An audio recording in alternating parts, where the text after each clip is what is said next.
Okay, so next step is we're going to pull the anchor up. And if you're in a field of boats and you know where you put your anchor down, it's possible that somebody came in and anchored over the top of your anchor and their boat is sitting on it. So you kind of got to be aware when you pull your anchor in, am I going to pull myself into another boat in front of me? So that's just kind of a be aware sort of a thing. Probably wouldn't happen. And you sort of have two choices here. If I'm by myself, of course, I'm going to use the inside windlass control here. And you can see, you know, I can pull it in and you can see up front what's going on here. But because I think there's more going on and it might be a little more entertaining to go up on the bow and do it. But as I start to reel it in, you can see that the boat swings towards the anchor and it's going to start to pull the boat in. And you don't just hold the button down and bring all the rope in all at once. What you do is you bring it in to a count of about 3 and then stop. And then now if you look forward here, you can see the transition where it's rope. And you see that section right there? It ties to a chain. Yep. So that area, there's a device in the windlass that lets it transition from rope to chain. As it does that transition about 1 in 10 times, it'll get jammed in there and you have to go back out and reel it back in through that. Okay. So we'll pull it back in like that. And I always tap it through that zone because I don't want to jam it too tight. Yep. Okay, and it went through just fine. Yeah. Okay. So now let's go forward and do the rest of it from up on the bow. Okay. Okay. All right. So it's probably good if we start the engine. Yeah. That would be a good idea. A very important thing. All right, and I'm going to turn the thrusters on so that once we get going, we're actually ready to go.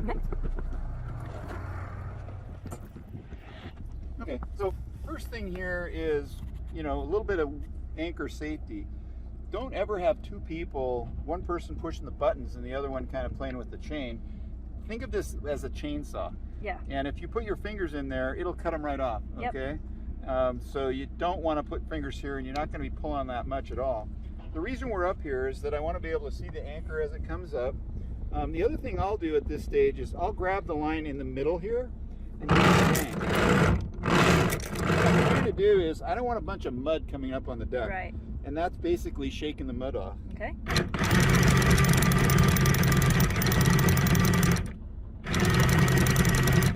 We'll give it a couple of shakes here. The windlass is plenty strong. See now, see the angle coming out? Yep. That's, boat's going to kind of pull itself up to that. So again, just like inside, we're going to let it swing around, get a little tension on it. You see this is starting to slip a touch? You can hear it working. And you don't want to just slip it continuously, that's hard on it. Sure. So then I'm going to bounce it a little more and try to get any more off. Okay, and I got a little clip on it. All right, and I can get that off. You see I'm not like getting a lot of mud here. No, I like my clean boat. Yeah, I can see that. I usually come up with a rag too, and I just wipe this off. See the mud fall off, and I can bounce it a little bit more. Okay. Boy, the water's cooled down now. Yeah. From what it was this summer.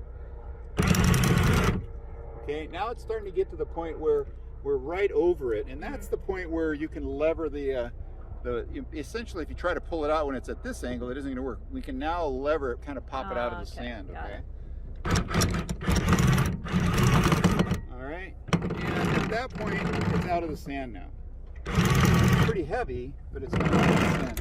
What I like to do is I start bouncing it early.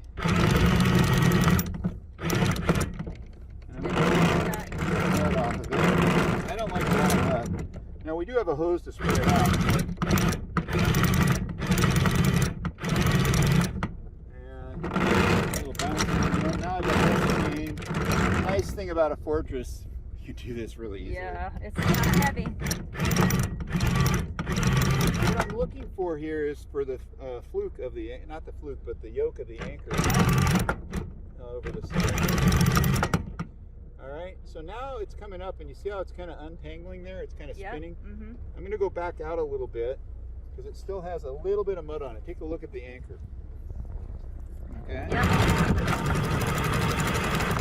Now what I'm going to do is bounce it.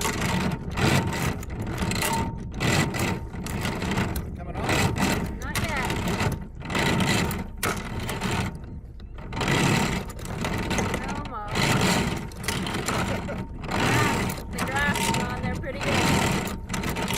Almost. You don't normally have to do this. Alright, now you're good. Alright. Walking. You can't do that with most anchors, so I Nope. kind of like that. Now I'm going to turn it up. The next step here, see I'm just tapping? Yep. This is where you got to be really careful. Yep, to spin it in the right place. Okay, so now when it's at that angle, the next step is I grab it right here Yep. and pull it up like this and get the line out of the way.